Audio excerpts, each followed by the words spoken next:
Hi guys, आज हम इस वीडियो में एक ऐसे टॉपिक के बारे में बात करने वाले हैं जो कि 2020 में और 2021 में अभी तक सबसे ज़्यादा सर्च हुआ है। एंड इस टाइम हर इंसान, चाहे वो जॉब करता हो या बिजनेस करता हो, इसको समझना चाहता है। आज हम बात करेंगे ई कॉमर्स बिजनेस को स्टार्ट कैसे करा जाए, ई कॉमर्स बिजनेस की चेकलिस्ट क्या होती है, ई कॉमर्स बिजनेस के ऐसे कौन से 10 या 12 पॉइंट्स होते हैं जिसको अगर हम समझ लें तो एटलीस्ट हम अपना टाइम बचा सकते हैं एंड अपने ई कॉमर्स बिजनेस को अच्छे से लॉन्च कर सकते हैं। मेरा अपना पर्सनल एक्सपीरियंस रहा है एंड मैंने भी 2020 में ही बिजनेस स्टार्ट किया, अपनी फुल टाइम जॉब साथ में करते हुए।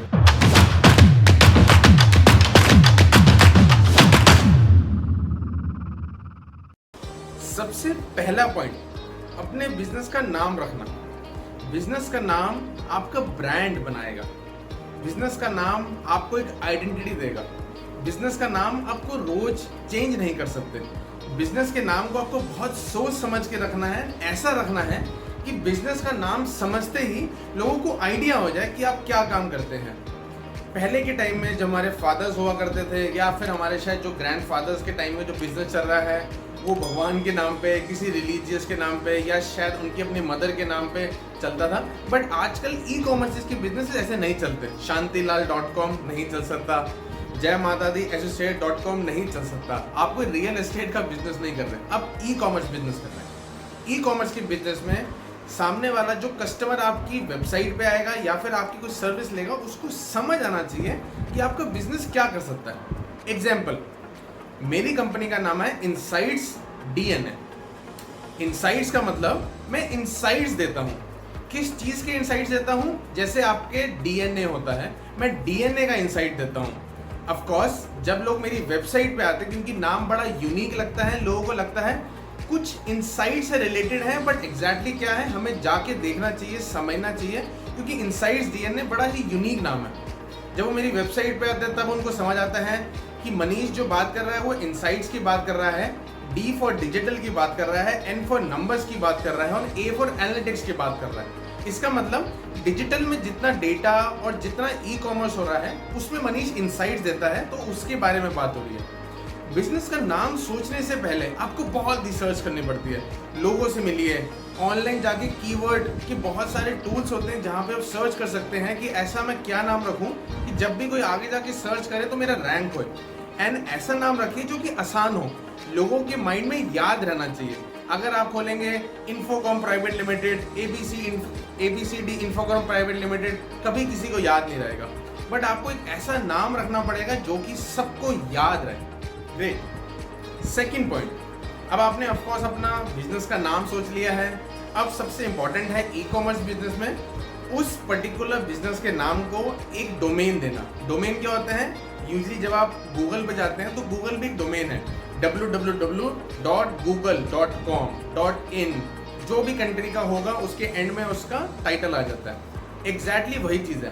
तो सबसे पहले आप ये समझिए कि आपकी टारगेट ऑडियंस अगर .in है, मतलब इंडियंस हैं, तो आप डोमेन लीजिए .in का। अगर आप चाहते हैं कि आपका बिजनेस ग्लोबल होए तो आप .com लीजिए, क्योंकि .com ग्लोबल हो जाता है। वैसे ही बाकी कंट्री, जैसे अगर मैं सिर्फ मेरी टारगेट सिंगापुर है तो मैं .sg ले लूँगा, यूके है तो मैं .co.uk ले लूँगा। ये तो हो गया डोमेन। लेकिन सबसे इंपॉर्टेंट है, जो भी आपने बिजनेस का नाम रखा है वो पूरे डोमेन में ज़रूर आना चाहिए। ऐसा नहीं होना चाहिए कि आपकी कंपनी का नाम है एग्जाम्पल ABC, बट अगर जब आप डोमेन लिख रहे हैं तो आपकी डोमेन में आ रहा है abcd.com। इससे कस्टमर को कंफ्यूजन हो सकती है। मेक श्योर आपका बिजनेस का नाम आपकी डोमेन में ज़रूर होना चाहिए। जैसे मेरी कंपनी का नाम है इनसाइट्स डीएनए, मेरी वेबसाइट डोमेन का नाम है insights-dna.com। थर्ड पॉइंट आता है ई कॉमर्स प्लेटफॉर्म समझना। ई कॉमर्स प्लेटफॉर्म होता क्या है? जहाँ पे आप अपने प्रोडक्ट्स को लिस्ट करेंगे या फिर अपनी सर्विसेज को लिस्ट करेंगे, कस्टमर्स आपकी वेबसाइट पे आएंगे, कुछ सामान लेंगे, पेमेंट करेंगे, चले जाएंगे, वो पेमेंट ऑटोमेटिकली आपके बैंक तक आएगी। वो सब कुछ का होना एक स्ट्रक्चर होता है और उस स्ट्रक्चर को बोलते हैं ई कॉमर्स प्लेटफॉर्म। इस टाइम बहुत सारे ई कॉमर्स प्लेटफॉर्म अवेलेबल है, लेकिन ऐसे कुछ ई कॉमर्स प्लेटफॉर्म है जो कि बहुत फेमस है, काफ़ी रिनाउंड है और ग्लोबली रिकॉग्नाइज्ड है, जैसे कि मजेंटो, शॉपिफाई, वर्डप्रेस का अपना होता है वूकॉमर्स, एंड जोहो, जो बहुत ही अफोर्डेबल मुझे लगता है। तो ये 4 हैं। ऑफ कोर्स इनके अलावा भी बहुत सारे प्लेटफॉर्म्स अवेलेबल हैं, बट इन 4 प्लेटफॉर्म्स के साथ आपको बहुत सारी इंटीग्रेशन मिल जाती है, तो आपको आगे जाके ज़्यादा दिक्कत नहीं होती, क्योंकि धीरे धीरे आपको अपने बिजनेस को स्केल करने का सोचना होता है, रादर देन कि जो प्लेटफॉर्म हमने पहले यूज़ किए उसको चेंज करने का। ग्रेट, अभी तक आपने अपने बिजनेस नाम सोच लिया है, होस्टिंग ले ली है, ई कॉमर्स स्टोर आपने सोच लिया है किस पे जाना है। अब सबसे इंपॉर्टेंट आता है अपने ऑडियंस को समझना। ये हमारा 4th और सबसे क्रिटिकल पार्ट होता है ई कॉमर्स बिजनेसेस का। अगर आपको यही समझ नहीं आएगा कि मेरे को किसको अपना प्रोडक्ट बेचना है या मेरा एक आइडियल कस्टमर कौन होगा, देन ऑफ कोर्स आप उसके रिगार्डिंग ना प्रोडक्ट को बेच सकते हैं, ना अपनी कंपनी को पोजीशन कर पाएंगे। एग्जाम्पल, ऐसा हो सकता है कि आप सिर्फ बच्चों के प्रोडक्ट्स बेचते हो, लेकिन उन बच्चों में भी कौन से प्रोडक्ट, वो बहुत इंपॉर्टेंट है। इन्फेंट्स मतलब बिल्कुल छोटे बच्चे, थोड़े से बड़े बच्चे, या फिर जो बच्चे 10-12 साल के हैं, या फिर जो बच्चे 16-17 साल के हैं। आपको समझना पड़ेगा, आपको ये भी देखना पड़ेगा कि उन ऑडियंस को क्या अच्छा लगता है, ताकि उसके अकॉर्डिंग आप अपने बिजनेस को स्टार्ट कर पाए। तो ये पूरा एक सेगमेंटेशन होता है जिसमें आपको समझना पड़ेगा एज क्या है, जेंडर क्या है, डेमोग्राफिक क्या है, मैं किसको बेच रहा हूँ, कहाँ बेच रहा हूँ, किसको टारगेट करूँगा। 5th पॉइंट आता है अपनी वेबसाइट का लेआउट समझना और वेबसाइट को अच्छे से डिज़ाइन करना। आई नो जो भी लोग ई कॉमर्स का बिजनेस स्टार्ट करते हैं उनको वेबसाइट का लेआउट इतने अच्छे से समझ नहीं आता है, ना उनको डिज़ाइन की इतनी अच्छी नॉलेज होती है। हो सकता है कुछ लोगों को थोड़ी बहुत आइडिया होता है, लेकिन काफ़ी सारे मेजॉरिटी ऐसे लोग होते हैं जिनको इन चीज़ों का आइडिया नहीं होता। तो मैं ये बोलूँगा, रादर देन आप किसी पे ट्रस्ट करें कि मैं अच्छी से वेबसाइट बना दूंगा, कस्टम वेबसाइट बना दूंगा, जितने भी ई कॉमर्स प्लेटफॉर्म स्टोर्स हैं या फिर आप जहाँ से भी डोमेन ले रहे हैं, जैसे एग्जांपल वर्डप्रेस है, वहाँ पे बहुत ही ज़्यादा प्रीमियम टेम्पलेट्स अवेलेबल हैं, जिस पे आपको सिर्फ अपना कंटेंट डालना है एंड वेबसाइट लाइव हो जाएगी। कोई नीड नहीं है किसी डेवलपर के पास जाने की, कोई नीड नहीं है बहुत कस्टम कोड या बहुत अच्छा डिज़ाइन करने की। प्रीमियम टेम्पलेट्स पे आपको बहुत अच्छे डिज़ाइंस, बहुत फास्ट, जिससे आपकी साइट स्पीड का कोई प्रॉब्लम नहीं होगा, आपकी ऑटोमेटिकली जो वेबसाइट होगी वो रैंक भी होगी, क्योंकि वो इतने अच्छे लेआउट से बनी हुई है, फ्रेमवर्क बहुत अच्छा बना हुआ है। क्योंकि जो प्रीमियम टेम्पलेट्स बनाते हैं वो सारे एक्सपर्ट्स होते हैं, उनको ये पता है कि टेम्पलेट्स उन लोगों के लिए हैं जिन लोगों को डिज़ाइन और स्ट्रक्चर बनाने में ज़्यादा टाइम इन्वेस्ट नहीं करना, या फिर ऐसे किसी एक्सपर्ट को हायर नहीं करना जो उनसे बहुत पैसे ले। तो सबसे अच्छा टारगेट है आप प्रीमियम टेम्पलेट्स को यूज़ कीजिए एंड फिर देखिए उसमें ऐसा कौन सा टेम्पलेट है जो आपकी नीड के साथ सबसे बेस्ट सूट हो रहा है। ऐसा मत कीजिए कि पहले अपनी नीड को समझिए या फिर पहला लेआउट को समझिए, आपको दोनों को साथ में रख के समझना पड़ेगा कि मेरे को ये 4 कैटेगरी टॉप पे दिखानी है, तो क्या ऐसा कोई टेम्पलेट है जिसमें 4 कैटेगरीज या 4 पर्टिकुलर सर्विस या प्रोडक्ट्स मेरे टॉप पे आ सकें, एंड उसके अकॉर्डिंगली आप अपने कंटेंट को, आइडियाज़ को लिटिल बिट थोड़ा चेंज कर सकते हैं। 6th, अब बात आती है सिक्योरिटी की। बहुत इंपॉर्टेंट है, अगर आप वेबसाइट बिजनेस में हैं तो आपका जो डोमेन होना चाहिए वो फुल्ली सिक्योर्ड होना चाहिए।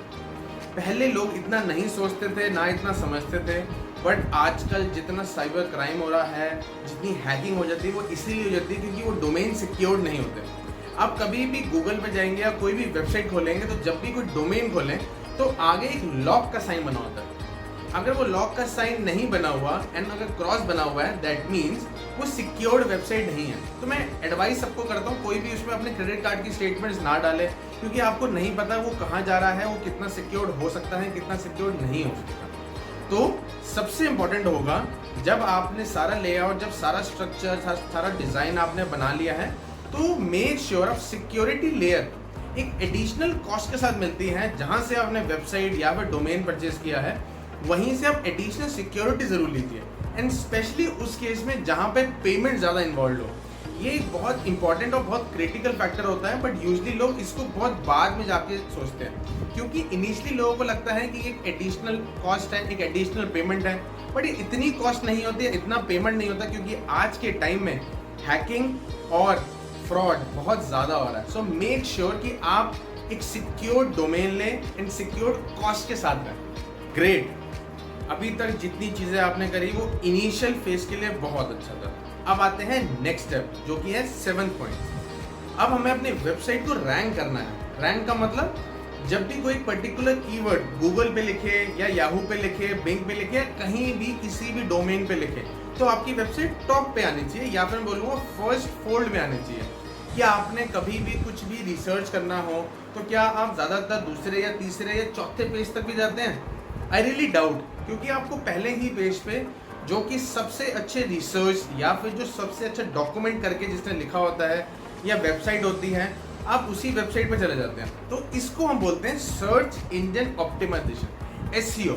आपके अपने वेबसाइट पे एसईओ जो कि ऑर्गेनिक ट्रैफिक लाता है, जिसमें आपको ज़्यादा पैसे नहीं खर्चने पड़ते, ऐसी बहुत सारी टेक्निक्स होती है, स्ट्रैटेजीज होती है जो करनी पड़ती हैं।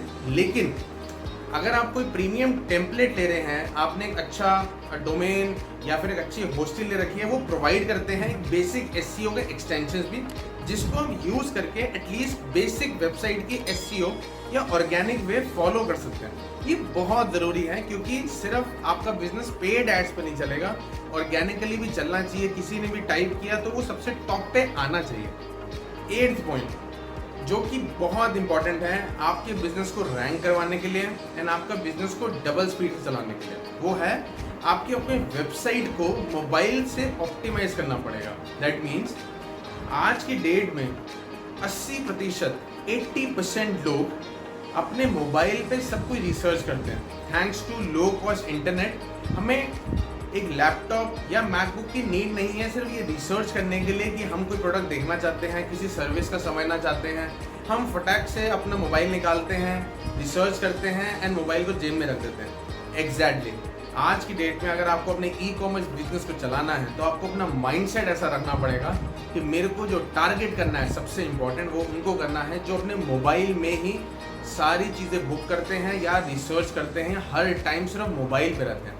तो आपको अपना मोबाइल माइंडसेट रखना पड़ेगा, अपनी वेबसाइट को मोबाइल से ऑप्टिमाइज करना पड़ेगा।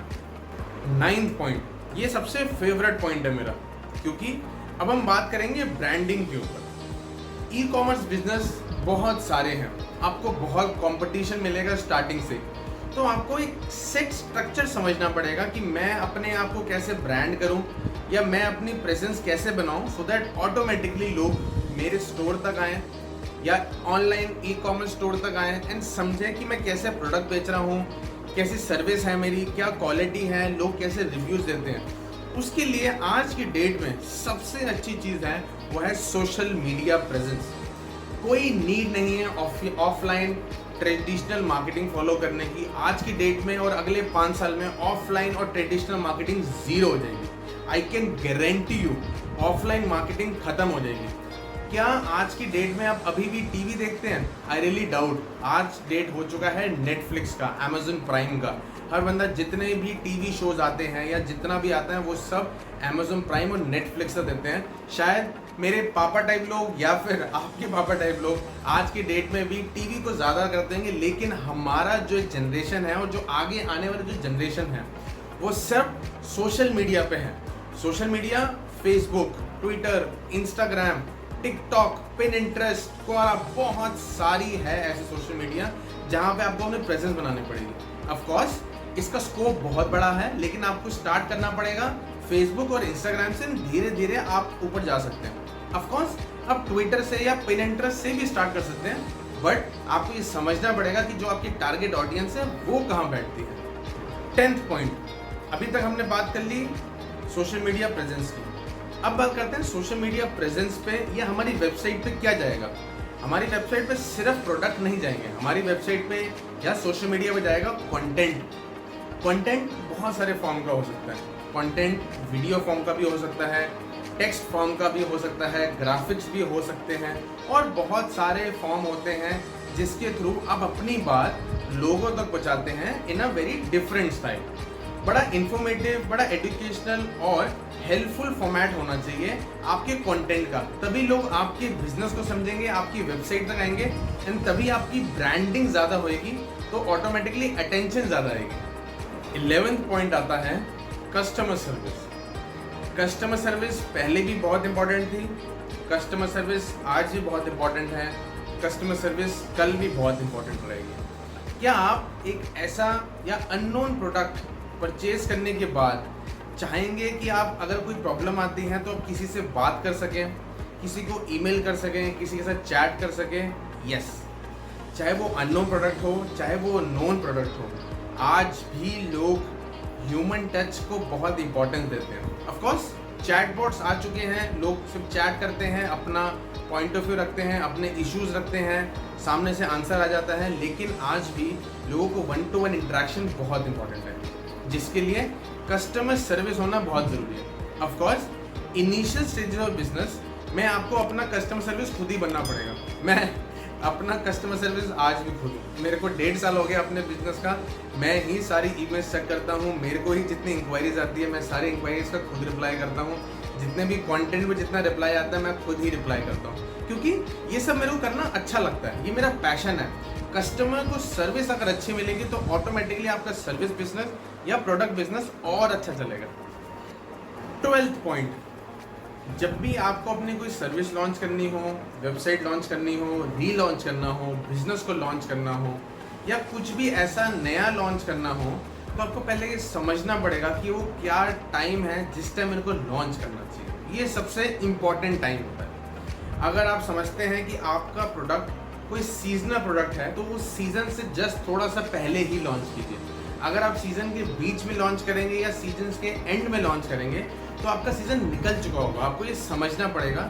ये ट्रेडिशनल भी चलता है, ऑनलाइन भी चलता है। ऑफ कोर्स जब आप ऑनलाइन में आएंगे तो ऑफ कोर्स आपको 15 दिन से 1 महीना तक आपको ब्रांडिंग करनी पड़ेगी, प्रेजेंस करनी पड़ेगी, तभी तक लोगों को समझ आएगा कि एक ऐसा प्रोडक्ट आया है जो हम एक पर्टिकुलर कंपनी से ले सकते हैं या वेबसाइट से ले सकते हैं। तो सीजनल को समझिए, नॉन सीजनल को समझिए, या समझिए कि ऐसा कोई पर्टिकुलर प्रोडक्ट है जो कोई आपका ऑलरेडी एग्जिस्टिंग जो प्रोडक्ट है उसको कॉम्प्लीमेंट कर सके। एग्जाम्पल, आपने रिपब्लिक डे आ रहा है, इंडिपेंडेंस डे आ रहा हो, दिवाली आ रहा हो, और कोई ऐसा पर्टिकुलर प्रोडक्ट हो जिसको आप कॉम्प्लीमेंट कर सको। एग्जाम्पल, आप कोई चीज़ गिफ्ट कर सको, कोई चीज़ एक्स्ट्रा डिस्काउंट के साथ दे सको, ताकि लोग आपकी वेबसाइट पे आए या आपके स्टोर पे आए या आपके फेसबुक और इंस्टाग्राम शॉप पे आए, वहाँ से आपको सर्च करें एंड आपसे परचेज करें वो प्रोडक्ट या सर्विस। तो आपको ये पूरा मैकेनिज्म समझना पड़ेगा कि ऐसा क्या टाइम है या ऐसा कौन सा टाइम है जिस टाइम मेरे को अपने बिजनेस को,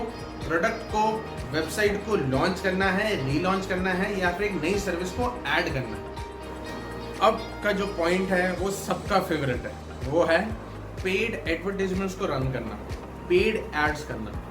आज की डेट में पेड एड्स ने सब कुछ कर लिया। क्या आप फेसबुक पे जाते हैं, इंस्टाग्राम पे जाते हैं और आपने देखा है कि आपने कोई एक ऐसा शूज़ या ऐसा एक बुक या एक ऐसा लैपटॉप को सर्च किया था 4 दिन पहले, एंड देन वही सेम शूज़ या वही सेम लैपटॉप आपको अपने फेसबुक और इंस्टाग्राम पे दिख रहा है? यस, तो उसको ऐड बोलते हैं। ये ऐड भी रीटारगेट करने के लिए या सिर्फ मैं बोलूँ आपकी अटेंशन लेने के लिए होता है। बट ऑफकोर्स इनिशियल जो आपका स्टेजेस होते हैं बिजनेस में, उसमें आपको ऑर्गेनिकली थोड़ा बहुत समझना पड़ेगा। बट जैसे ही आपका सीजन आने वाला हो या आपको लग रहा हो कि मेरे को बिजनेस को थोड़ा सा एग्रेसिवली पुश करना है, तब आपको एडवर्टीजमेंट कैंपेन चलाने पड़ेंगे। थैंकफुली अब हमें ऑफलाइन ट्रेडिशनल मार्केटिंग में बिहेव नहीं करना। अब हमें जो भी बिहेव करना है वो ऑनलाइन के थ्रू बिहेव करना है, एंड हमारा माइंडसेट सिर्फ ऑनलाइन होना चाहिए। आप पेड एड्स रन कर सकते हैं, बहुत सारे अलग अलग तरीके हैं, बहुत सारे प्लेटफॉर्म्स हैं जहाँ पे पेड एड्स रन होती है। आपको सिर्फ ये समझना है मेरे को अपनी एड्स को, मेरे को अपने बिजनेस को कितना पुश करना है, कितना स्केल करना है, कितना मैं एक्सपेक्ट करता हूँ इन एड्स को रन करने के बाद कि मेरे को उतना रेवेन्यू आए या उतना प्रॉफिट बचे। 14th पॉइंट, इसमें हमें बेसिक मैथ और बेसिक नंबर्स को समझने का एक माइंडसेट चाहिए होगा। ऑफ कोर्स आई नो आपको इतना नंबर समझ नहीं आते, लेकिन बेसिक अंडरस्टैंडिंग तो आपको नंबर्स की समझनी पड़ेगी अगर आप ऑनलाइन या ई कॉमर्स फील्ड में जाना चाहते हैं। ऑफकोर्स इसके बहुत सोफिस्टिकेटेड और बहुत सारे प्लेटफॉर्म्स अवेलेबल हैं, लेकिन जो सबसे फ्री ऑफ कॉस्ट और मैं जिसको रिकमेंड करता हूँ 100% अपने कस्टमर्स को, 100% अपने स्टूडेंट्स को और 100% जो मेरे से एडवाइस या रिकमेंडेशन मांगते हैं, उस प्रोडक्ट का नाम है गूगल एनालिटिक्स। एक गूगल का एक फ्री प्लेटफॉर्म है, अपनी वेबसाइट पे प्लगइन के थ्रू इंस्टॉल कीजिए एंड समझिए कैसे लोग आपकी वेबसाइट पे आते हैं, कौन सा पेज देखते हैं, कौन सा प्रोडक्ट सर्च कर रहे हैं। ऐसा कोई पर्टिकुलर पेज है जहाँ पे उनको प्रॉब्लम आ रही है, जहाँ से वो ज़्यादा बाउंस कर रहे हैं, या ऐसा कोई पर्टिकुलर मार्केटिंग चैनल है जिससे ज़्यादा रेवेन्यू आ रहा है, जिससे कम रेवेन्यू आ रहा है। कौन से कार्ट पेज पे जाके वो ड्रॉप ऑफ हो रहे हैं, क्यों हो रहे हैं, इन सभी का आंसर आपको एक बड़े ही सिंपल प्लेटफॉर्म पे बेसिक प्री डिफाइंड रिपोर्ट्स पे मिल जाएगा। ऑफ कोर्स हो सकता है कि आपको एक बेसिक सा कोर्स करना पड़े गूगल का, जो कि गूगल की वेबसाइट पे अवेलेबल है फ्री ऑफ कॉस्ट, जिसको समझने के बाद आप बेसिक अंडरस्टैंडिंग समझ लेंगे अपने बिजनेस की कि मैं अपने बिजनेस को कैसे ग्रो करूं। एंड ई कॉमर्स बिजनेसेस में डेटा को समझना सबसे ज़्यादा क्रूशल है। आपने प्रोडक्ट लॉन्च कर दिया, आपने ऐड चला ली, आपका रेवेन्यू सेल होना स्टार्ट हो गया, लेकिन आपको यही नहीं पता कि ऐसे कौन से प्रोडक्ट हैं जिसमें मेरे को सबसे ज़्यादा रेवेन्यू आ रहा है, ऐसे कौन से लोग हैं जिनको मेरे को टारगेट करना चाहिए, या ऐसे कौन सी मार्केट है जहां मेरे को टारगेट करना चाहिए। पॉसिबल हो सकता है ना कि आपने ये सोचा हो कि बॉम्बे के लोगों को मेरा प्रोडक्ट सबसे अच्छा लगेगा, लेकिन 2 महीने बाद या 2 हफ्ते बाद जब आपने अपना डेटा चेक करा तो आपको लगा हो कि नहीं, बॉम्बे से ज़्यादा दिल्ली के लोग या बैंगलोर के लोग मेरे स्टोर को विजिट कर रहे हैं। दैट मीन्स दिल्ली और बैंगलोर मार्केट में पोटेंशियल है, तो आप ऑटोमेटिकली अपने पेड एडवर्टीजमेंट ये जो ऑर्गेनिक करते हैं उसको थोड़ा शिफ्ट कर सकते हैं वैसे लोगों के लिए, या फिर जो कस्टमर पर्सोना आपने बनाया था स्टार्टिंग में कि मेरे को किस ऑडियंस को टारगेट करना है, अब चेंज कर सकते हैं डेटा को समझ के। और बेसिक अंडरस्टैंडिंग चाहिए, लेकिन ई कॉमर्स में ये क्रूशल है। इसके बिना ई कॉमर्स बिजनेस नहीं चल सकता, ये तो आप समझ लीजिए। ई कॉमर्स बिजनेस को चलाना है तो या तो आपको खुद समझना पड़ेगा या फिर आपको किसी को रखना पड़ेगा जो आपको बेसिक अंडरस्टैंडिंग समझा सके आपके नंबर्स की, आपने कितना पेड एड्स में पैसा लगाया, कितना आपको रेवेन्यू आया और कितना आप अच्छा कर सकते हैं एंड किस जगह। हम वीडियो के उस पार्ट तक पहुंच गए हैं जहां पे हमें ये लगेगा कि हमारा business e commerce business settle हो चुका है, ई कॉमर्स बिजनेस हम स्टार्ट कर चुके हैं। बट उससे पहले सबसे इम्पॉर्टेंट होगा ये भी समझना कि हमारा कॉम्पिटिटर, हमारा जो कंपटीशन, जो प्रोडक्ट हम बेच रहे हैं, ऑफकोर्स ऐसा प्रोडक्ट और भी बहुत लोग बेच रहे होंगे। आई गेस 1 या 2% ऐसे लोग होते हैं जिनका प्रोडक्ट बहुत ही डिफरेंट होता है, जिनका कंपटीशन बहुत कम होता है। ई कॉमर्स में आज की डेट में हर चीज़ का कंपटीशन बहुत ज़्यादा हो चुका है।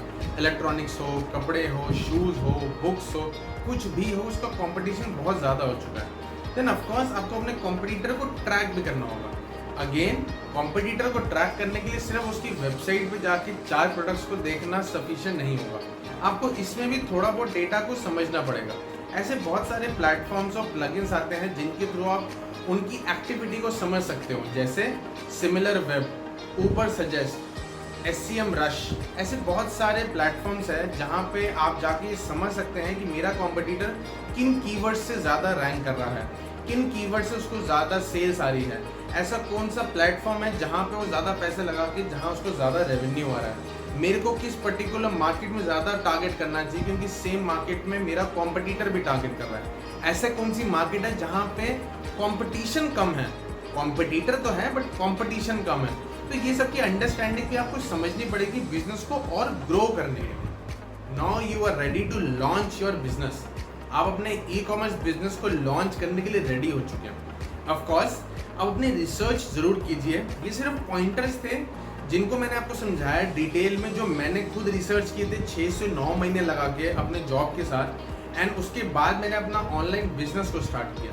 तो आप ज़रूर देखिए, कोई सर्विस बेस्ड बिजनेस हो या प्रोडक्ट बेस्ड बिजनेस हो, इन पॉइंट्स को ध्यान रखिए, टाइम इन्वेस्ट कीजिए एंड फिर देखिए कि कौन सा बिजनेस आपके लिए ज़्यादा प्रॉफिटेबल है एंड वो प्रॉफिटेबल को कैसे और ज़्यादा बनाया जाता है इन पॉइंट्स के साथ। इन पॉइंट्स को अपने फ्रेंड्स के साथ, फैमिली के साथ ज़रूर शेयर कीजिए और इनकी हेल्प कीजिए कि ई कॉमर्स बिजनेसेस को स्टार्ट करने में कितना प्रॉफिट है, कितनी आसानी है, घर से बैठे बैठे कैसे आप पैसा कमा सकते हैं, घर से बैठे बैठे आप ग्लोबल लेवल तक अपनी आवाज़ कैसे पहुंचा सकते हैं। आज की डेट में ये पॉसिबल हो चुका है कि आप कहीं ना जाकर भी ग्लोबली लोगों तक अपनी आवाज़ पहुंचा सकें। कोई नीड नहीं है महंगे कैफ़ेज़ में जाके बैठने की, कोई नीड नहीं है बहुत महंगा ऑफिस लेने की, कोई नीड नहीं है बहुत महंगी सिटी या फिर ट्रैवल करने की, क्योंकि आज की डेट में सब कुछ ऑनलाइन अवेलेबल है एंड अब सब कुछ कंफर्टेबल भी हो चुके हैं। पहले लोग इतने कंफर्टेबल नहीं थे, बट कोविड के बाद ये लोग बहुत कंफर्टेबल हो चुके हैं and I am 200% sure by the 2025 जो ई कॉमर्स बिजनेस आज आप देख रहे हो उसका 1000% होने वाला है। ऑनलाइन इंडस्ट्री को मिस मत कीजिए, ऑनलाइन एजुकेशन को मिस मत कीजिए। जितनी ज़्यादा ऑनलाइन एजुकेशन करेंगे उतना बेटर ऑनलाइन के बिजनेस को सपोर्ट कर पाएंगे।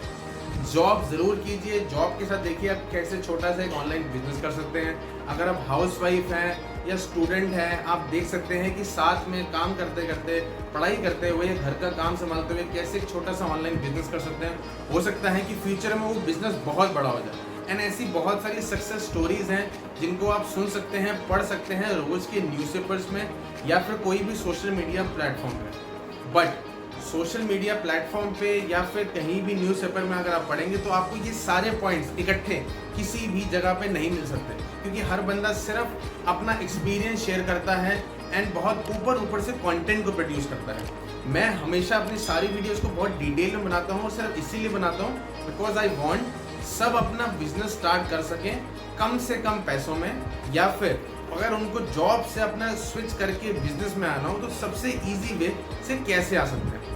Thank you so much guys.